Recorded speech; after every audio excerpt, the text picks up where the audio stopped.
Transitive relation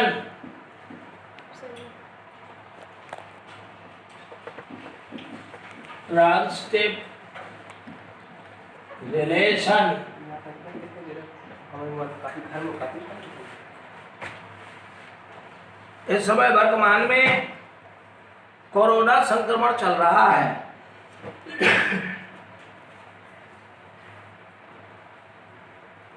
Ramdas थे, रामलाल को corona संक्रमित हुआ और रामलाल ने घनश्याम दास को संक्रमित कर दिया। इसका मतलब रामलाल का संक्रमण घनश्याम दास में अगर पहुंच गया तो इसका मतलब उनके बीच का जो रिलेशन है वो संक्रामक है।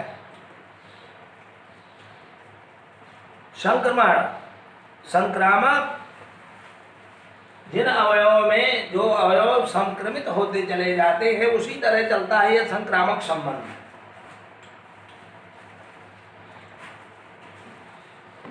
सब लोग अपनी सूत्र की डायरी निकाल लें और ध्यान से उसको देखें उसमें क्या लिखा है।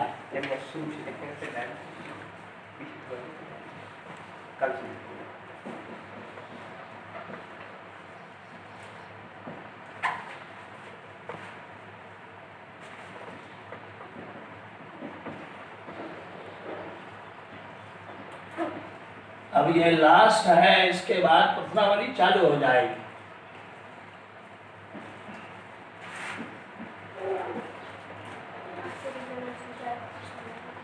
दिख रहा है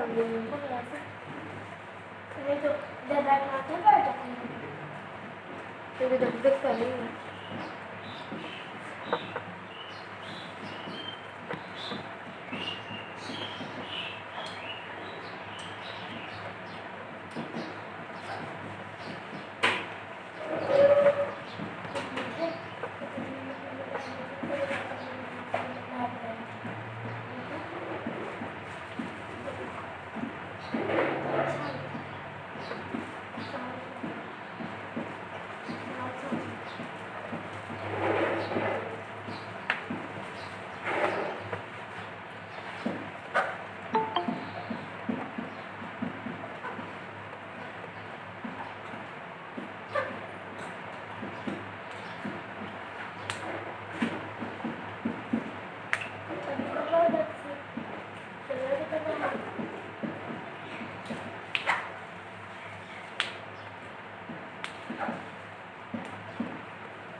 हाँ देखो आप,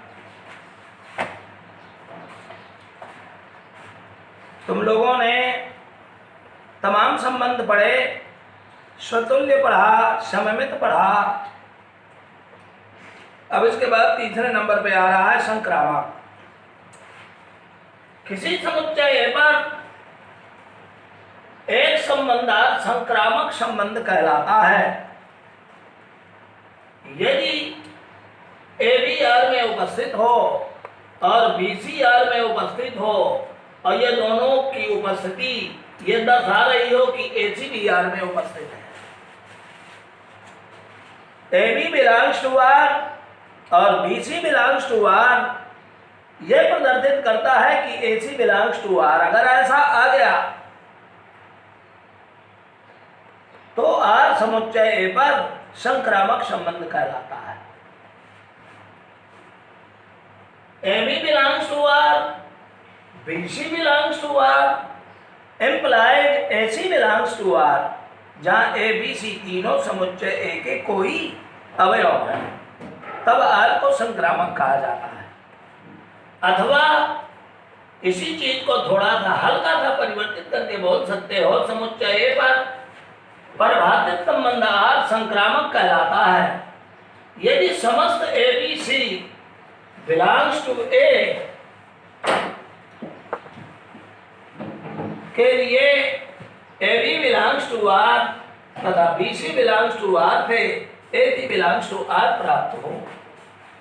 ए बी बिलोंग्स टू आर और B C belongs to R then A C belongs to R अगर प्राप्त हो रहा है तो संबंध आर समुच्चय पर संक्रामक संबंध कहलाता है। अब कोई दिक्कत हो तो बोलो भाई। किसी समुच्चय पर एक संबंध आर संक्रामक कहलाता है यदि A B belongs to R और B C belongs to R implies A C belongs to R, अर्थात ए बी क्रमित युग्म आर में है और बी सी क्रमित युग्म आर में है। अगर इन दोनों क्रमित युग्मों से ए सी भी आर में उपस्थित है तो आर समुच्चय ए पर संक्रामक संबंध कहलाता है और ए बी सी समुच्चय ए के अवयव हैं। ये ए बी सी तीनों अज्ञात राशियां हैं, सब उसके अवयव हैं। अर्थात समुच्चय ए के किन्हीं तीन अवयवों के लिए अगर पहले दो अवयव का क्रमित युग्म आर में है, दूसरे दोनों अवयव का क्रमित युग्म आर में है, अगर इनके द्वारा पहले तीसरे का क्रमित युग्म आर में उपस्थित है तो आर समुच्चय ए पर संक्रामक संबंध कहलाता है। नोट, कुछ बातें देखो। किसी अरिक्त समुच्चय ए पर परिभाषित रिक्त संबंध और सार्वत्रिक संबंध संक्रामक होते हैं। विशेष ध्यान देना भाई।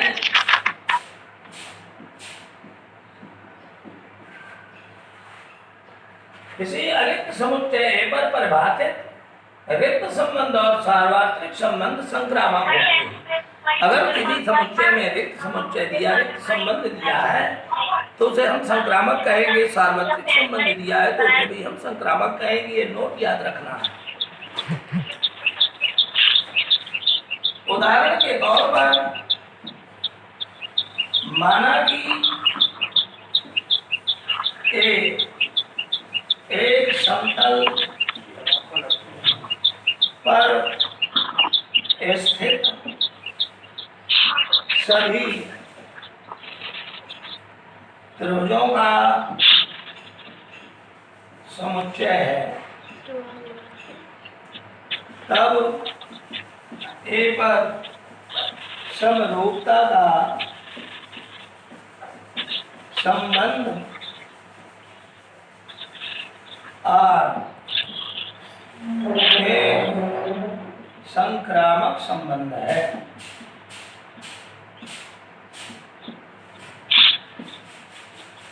क्यों है संक्रामक?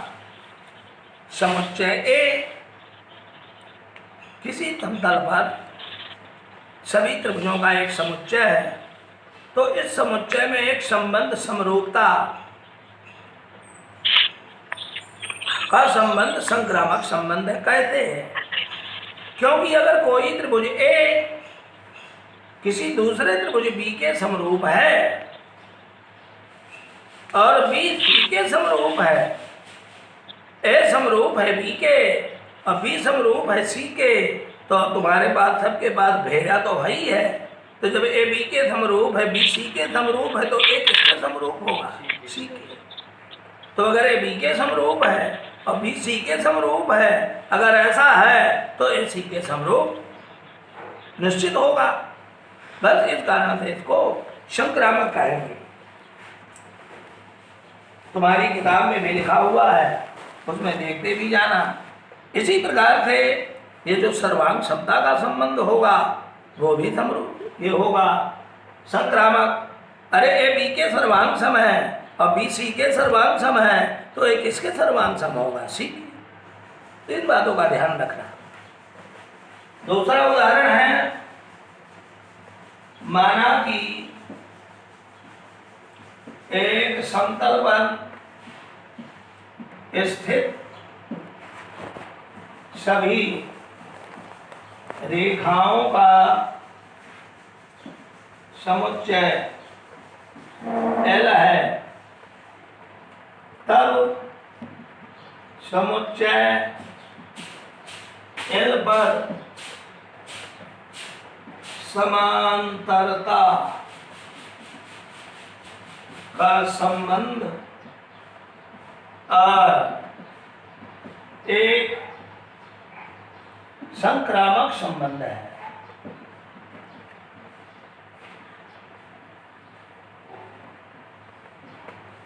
क्योंकि यदि L1 समांतर L2 और L2 समांतर L3 तो L1 समांतर L3,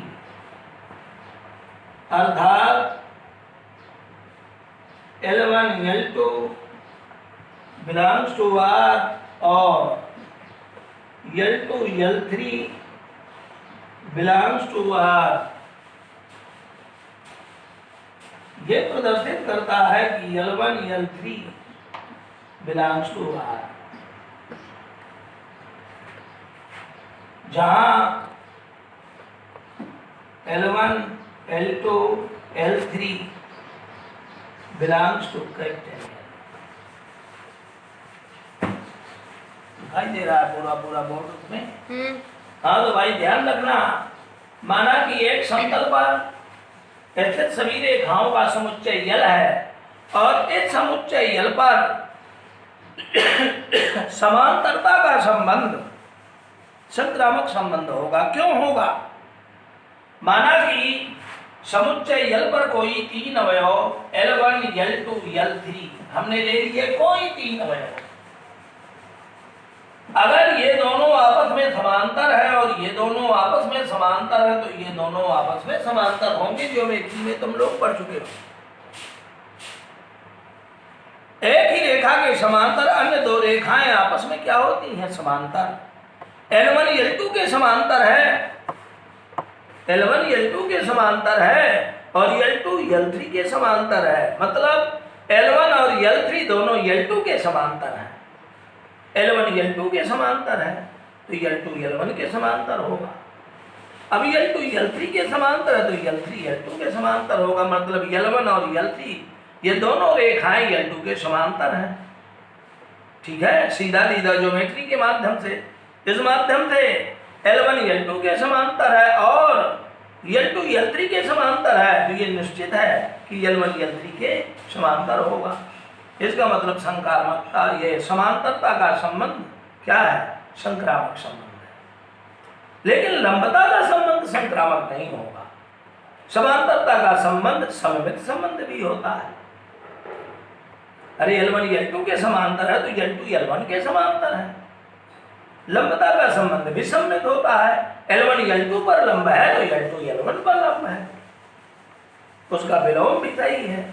L1 L2 के समांतर है तो L2 L1 के समांतर होगा, तो सममित भी है और संक्रामक भी है। कौन? समांतरता। लंबता नहीं होगा, संक्रामक।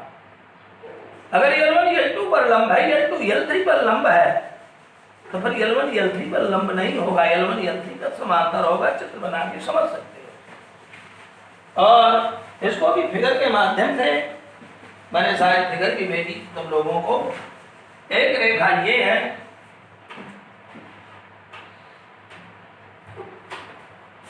ये है और ये है।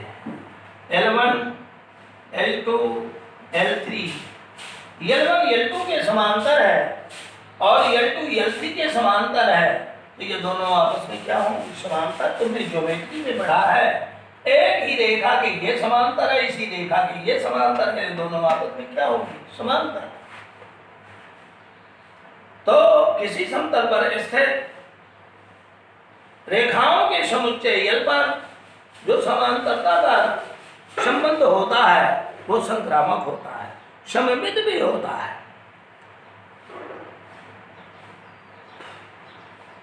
ठीक है, असतुल्य भी होगा। प्रत्येक रेखा स्वयं के समांतर होती है। रेखा से रेखा संपाति हो जाती है। संपाति भी समांतरता की एक कंडीशन हुआ करती है। अब ठीक है, कोई समस्या हो तो बोल दिया करो भाई। बोल रहा है कोई कुछ? हाँ बोलो।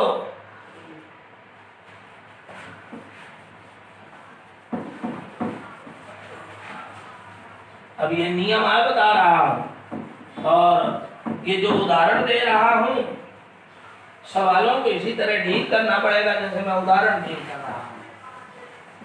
ये जो नियम बताए जाते हैं, ये सवाल की समस्या का सलूशन निकालते समय उसके कारणों में दिया जाता है कि इस कारण से ऐसा होगा, इस कारण से ऐसा होगा।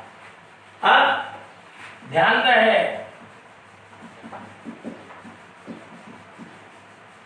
एल पर समुच्चय, एल पर लंबता का संबंध संक्रामक नहीं है। क्यों नहीं है? क्योंकि L1 परपेंडिकुलर L2 और L2 परपेंडिकुलर L3।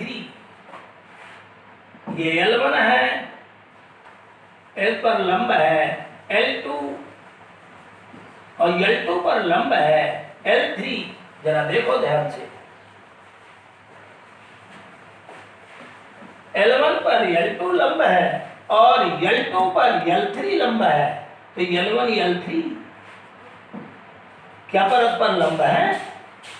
क्या है? समांतर।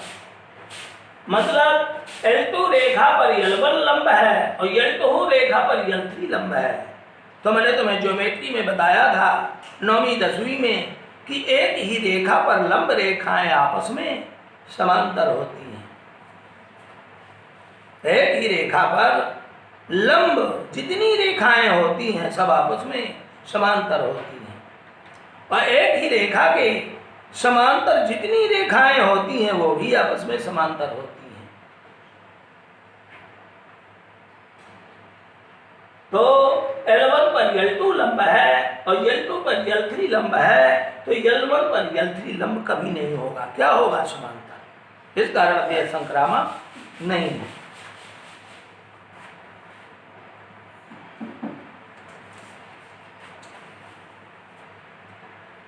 तो L1 is not perpendicular L3 क्योंकि L1 समांतर L3।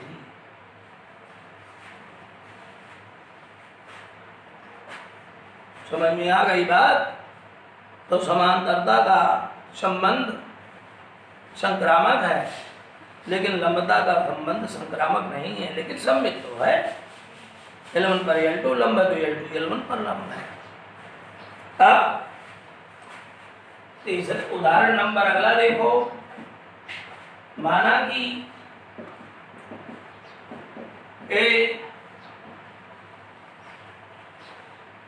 किसी परिवार के सदस्यों का समुच्चय है जिसमें कम से कम 3 पुत्र हैं,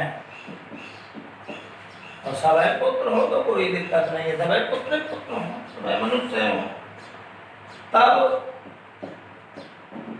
समुच्चय ए में अपनी कॉपी रख के बैठ जाना। जहां गड़बड़ हो, तुम्हारे नियम में कहीं ए छूट गया, कहीं के का में हो गया, कहीं में का टे हो गया, इनको सुधारते जाना। मैं बोल भी रहा हूं तो सुनते जाना, सुधारते जाना। तब समुच्चय ए में का भाई है का संबंध एक संक्रामक संबंध है।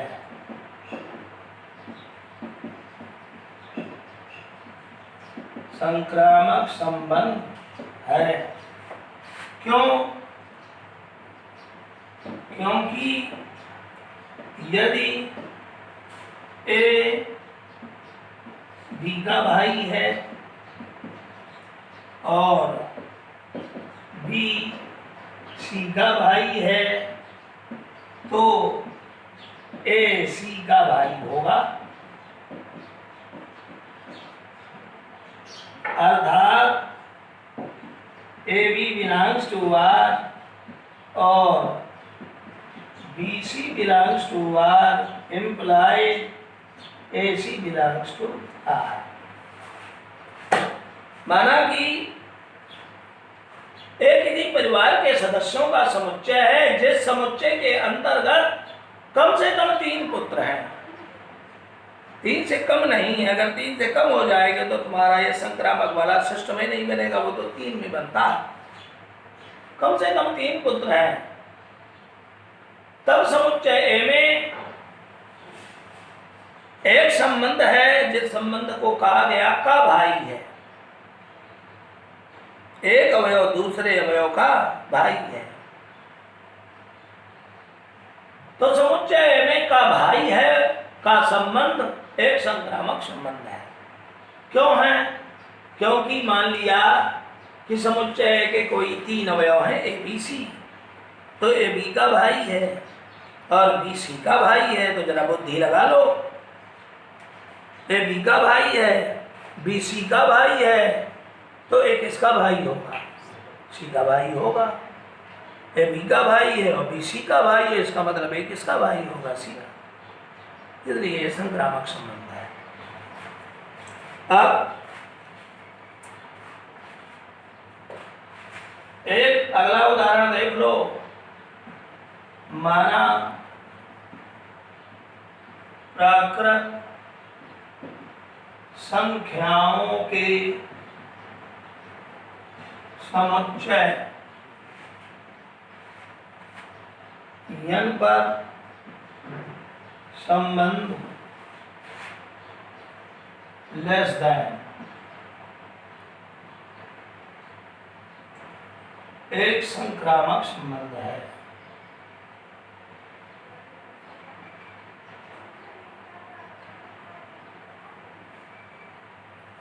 माना को हटाओ।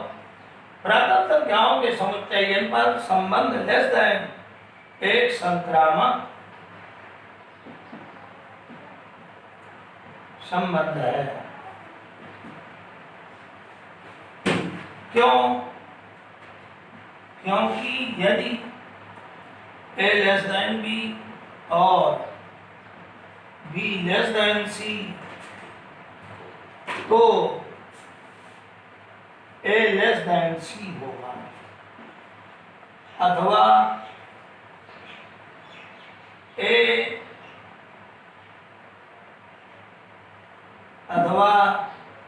ए बी बिलोंग्स टू आर और B C belongs to R implied A C belongs to are.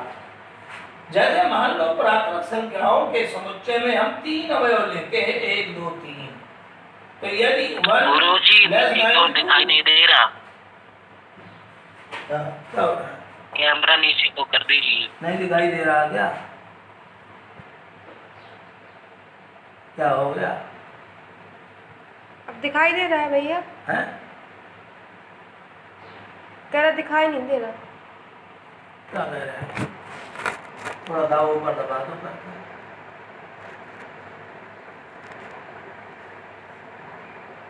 आ गया?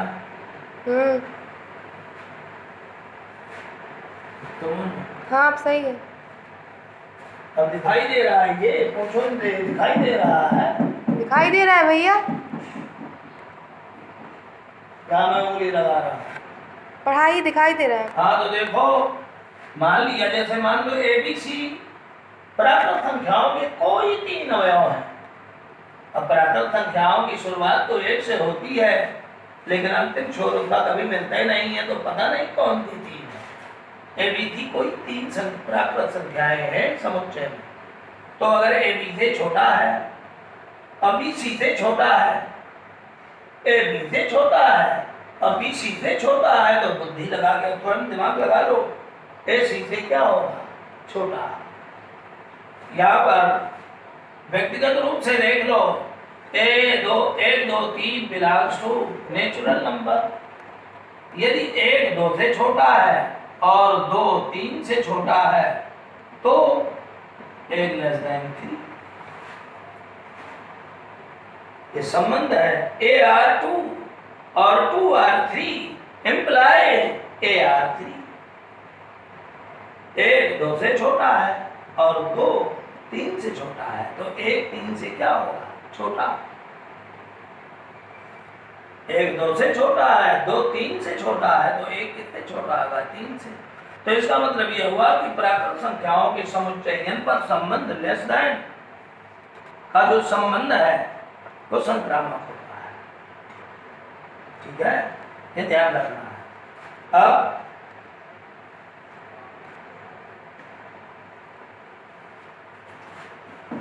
अगला नंबर, अब इनको थोड़ा सा अपने आगे पढ़ना भाई। ये नियम कानून कायदे हैं सब, इनको समझना अति आवश्यक है ताकि सवाल लगाते समय आनंद भी प्राप्त हो और मस्तिष्क भी सुख का अनुभव करे, तुम लोग भी आनंदित हो। और मैं जब देखूं कि नहीं तुम लोगों से बनता है क्लियर दिमाग हो गया तो हम भी आनंदित हों। 5वें नंबर का उदाहरण देखो, माना ए बी सी 3 संख्याएं इस प्रकार हैं कि ए बी का गुणनखंड है तथा बी सी का गुणनखंड है, तब स्पष्टता ए सी का गुणनखंड होगा। ए बी का गुणनखंड है और बी सी का गुणनखंड है, ए बी का गुणनखंड है और बी सी का गुणनखंड है, तो यह स्पष्ट है कि ए सी का गुणनखंड होगा। अर्थात संबंध काहे का संबंध, संख्याओं के समुच्चय में संबंध का गुणनखंड है एक संक्रामक संबंध है।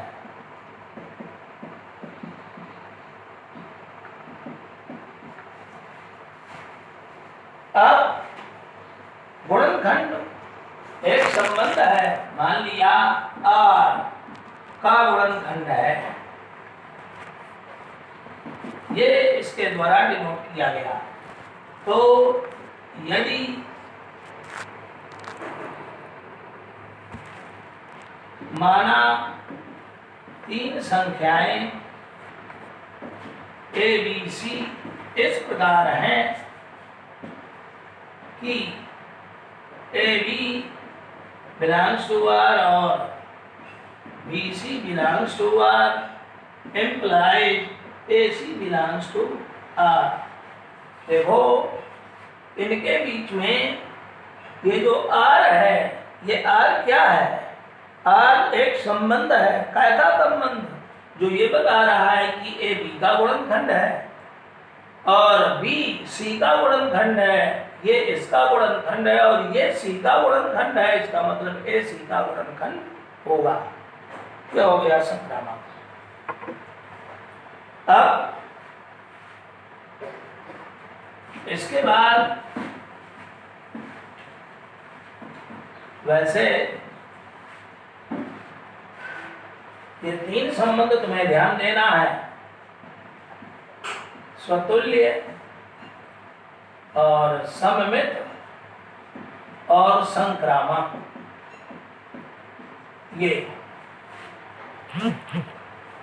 जो संबंध किसी समुच्चय का कोई संबंध अगर ये 3 शर्तों को एक साथ पूरा कर देता है तो वो संबंध उस समुच्चय पर तुल्यता संबंध कहलाता है। जैसे किसी समुच्चय में संबंध आर है, अब वो संबंध आर और समुच्चय में सतुल्य है, सममित है और संक्रामक है। अगर तीनों उसके अंदर लक्षण मिल गए, अर्थात उस संबंध ने इन तीनों संबंधों की शर्तों को संतुष्ट कर दिया, तो ऐसे संबंध को उस समुच्चय पर तुल्यता संबंध कहा जाता है। तो ये ढेर सारे, दूसरी बात मैंने कई जगह नोट में लिखवाया है कि अरिक्त समुच्चय ए पर सार्वत्रिक संबंध स्वतुल्य होता है, कहीं सममित लिखवाया, कहीं संक्रामक लिखवाया। तो इन सब चीजों का कलेक्शन तुम्हें अपने ब्रेन के अंदर रखना है। सार्वत्रिक संबंध क्या होता है तुम खूब जानते हो। मान लो ए बराबर एक समुच्चय जिसमें दो अवयव हैं, तो खूब जानते हो कि ए पर संबंध में जो ए पर एक क्रॉस है निकलेगा, उसमें टोटल अवयवों की संख्या कितनी होगी? 4।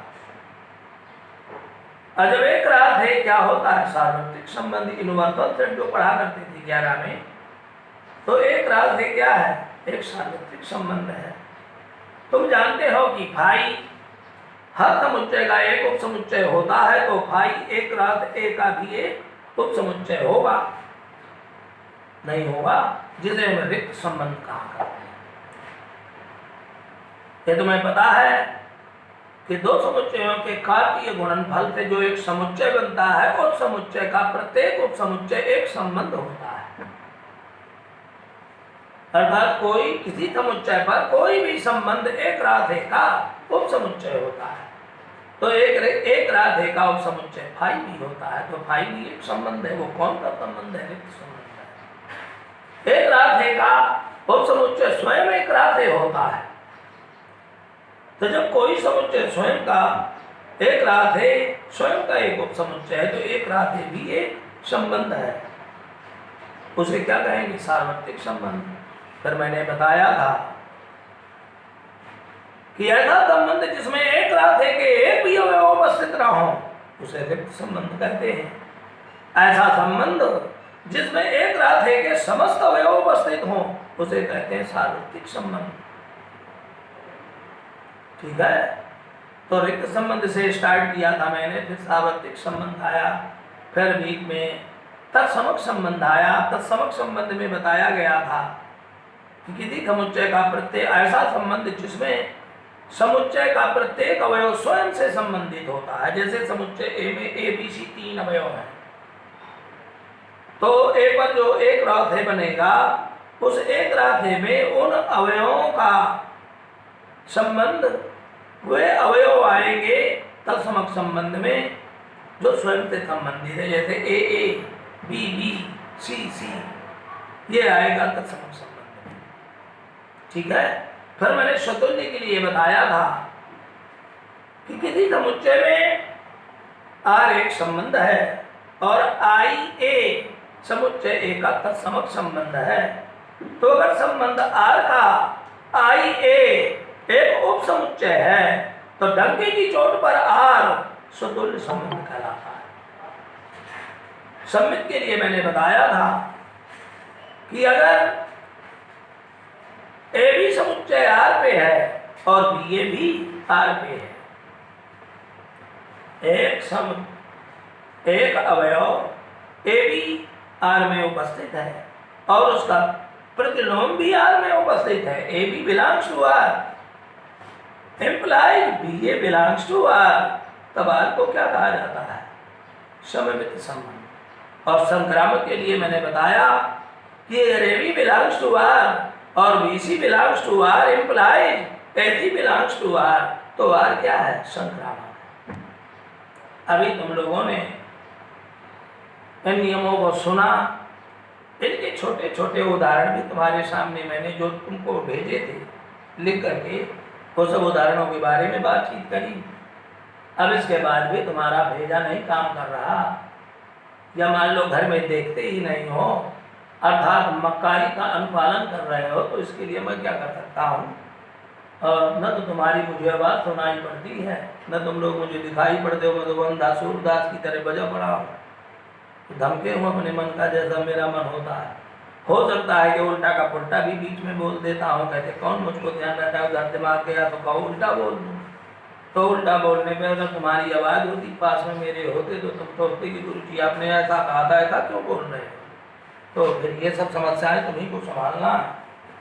और देखो आप, अब ये प्रतिसममित संबंध, प्रतिसममित एंटी सिमेट्रिक रिलेशन है ये, मतलब सिमेट्रिक रिलेशन का एंटी है। कहा नहीं करते हैं, कोई रिश्तेदार आए तो कहते भैया मुझे छत्रपाल सिंह के घर निभा चलो, तो कहो तुम्हारे पापा कहते हैं यार वो हमारा एंटी है, हम उसके पास नहीं जाते हैं। क्यों? हमारा वो एंटी है। एंटी का मतलब हमारा विरोधी है, उल्टा है। हम कहेंगे ये आसमान है तो वो कहेगा नहीं ये पाताल है। वो कहेगा मिठाई खाना चाहिए तो मैं कहूँगा नहीं खाना चाहिए। अर्थात हम एंटी हैं, एक दूसरे के उल्टे। यही एंटी सिमेट्रिक रिलेशन में होता है। जैसे लाभ एंटी लाभ, लघुगणक और प्रतिलघुगणक, अवकलज डेरिवेटिव और एंटी डेरिवेटिव, प्रति अवकलज जस्ट विपरीत। अप्रति अवकलज को तुम लोग अभी आगे भविष्य में समाकलन भी कहोगे, फिजिक्स में पढ़ भी चुके होगे। तो इसी प्रकार से देख लो, समय तो नहीं समाप्त हुआ। अब देखो प्रति सममित संबंध, प्रति सममित संबंध। यार भैया ये लास्ट है और ये खत्म हो जाए तो सब हो गया, फिर सवाल चालू हो जाएंगे, फिर आगे बवाल अभी और बहुत बवाल है भाई। प्रति सममित संबंध, एंटी सिमेट्रिक रिलेशन,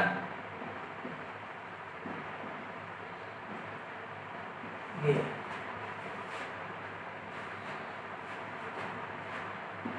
किसी समुच्चय ए पर एक संबंध आर प्रति सममित कहलाता है।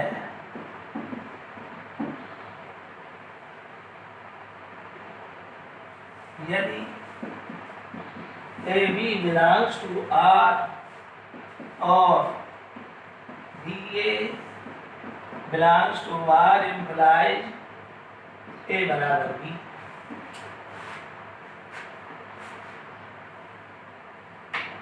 AB संबंध R में उपस्थित है और BA भी R पे उपस्थित है, तो भैया जब इतना मिल जाता है तो उसे हम सममितता कहा करते हैं, सममित कहते हैं। हाँ कहते हैं, उसी को सममित कहते हैं। AB भी हो BA भी हो, मतलब AB क्रमिक युग्म का विलोम भी उसी में हो, प्रतिलोम भी उसी में हो, तो वो सममित कहलाता है। तो उतनी बात तो उसी की है। और अब ये दोनों की उपस्थिति थे, अगर यह रिजल्ट उस संबंध में प्राप्त हो रहा है तो वो प्रतिसममित है, एंटी सिमेट्रिक रिलेशन है।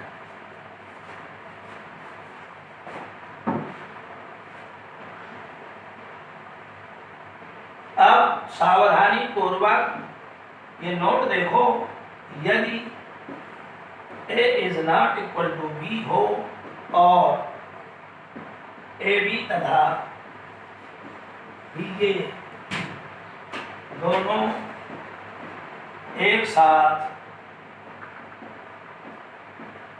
R में ना हो तो R प्रतिसममित संबंध कहलाएगा। सावधानी पूर्वक ध्यान दो।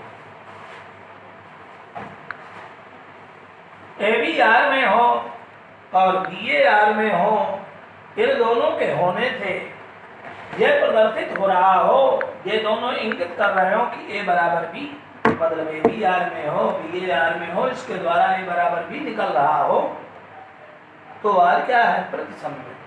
फिर थोड़ा था उसका यहाँ क्रॉस हो गया कि अगर ए बी के बराबर ना हो, ए बी आपस में बराबर ना हो और ए बी तथा बी ये दोनों एक साथ आर में उपस्थित ना हो, तब बी आर प्रतिसमित होता है।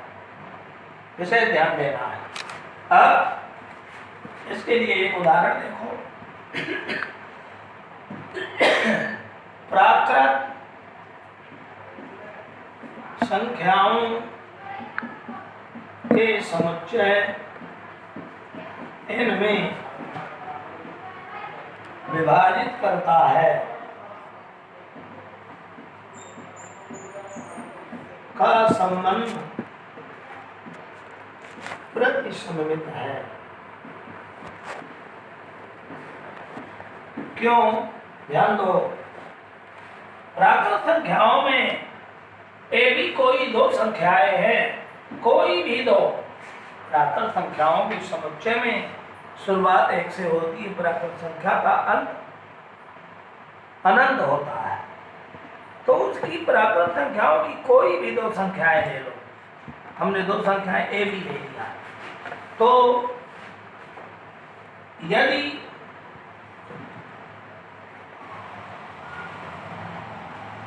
बी ए को विभाजित करता है और बी को ए विभाजित करता है, तब ए बराबर बी। ए बी से विभाजित है और बी ए से विभाजित है। इसका तात्पर्य ये हुआ कि ए और बी दोनों आपस में बराबर हैं। जब दोनों बराबर होंगे तभी ये ए से बी विभाजित होगा, बी से ए विभाजित होगा। ए से बी विभाजित है नहीं, ए बी से विभाजित है और ये बी इस ए से विभाजित है। अगर इस तरह दो उपस्थित हैं तो इसका मतलब ए और बी दोनों आपस में बराबर है। अगर ये कंडीशन संबंध में मिलती है तो वो संबंध क्या होता है? प्रतिसममित। सावधान, ए अपॉन बी का पापा जी हाँ, हो गया टाइम। हो गया, ठीक है फिर बाद में देखेंगे। बस अब खत्म भी हो गया। अब मैं प्रश्नावली भी समझ शुरू कर